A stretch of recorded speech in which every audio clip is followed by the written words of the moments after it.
mabilis ang car wash for today's video.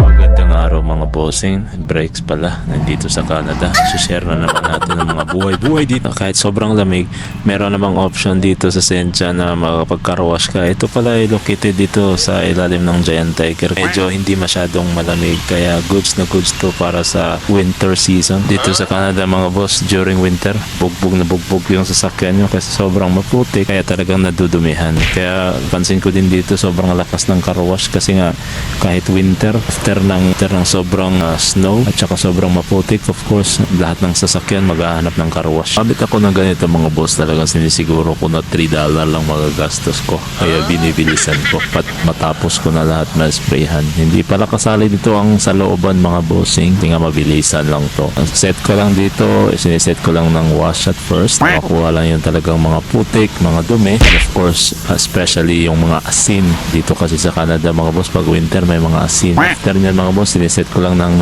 wax para medyo kumintab naman yung kulay, kumintab naman yung pintura ng sasakyan. Yun lang naman. Time pala dito sa car wash na to mga boss, $3 for 3 minutes, kaya mabilisan lang. Ang Pinas lang din na DIY kang nagka-car wash, pero ang kinabahan dito sa lugar namin, walang option mga boss. Nung ano ka lang, tumatambay ka lang nung may maraming nagka-car wash, nung silang gumagawa sa loob, wala. Mostly dito sa Canada boss, or dito sa lugar namin, DIY ka talaga, kaya talagang dapat matuto ka.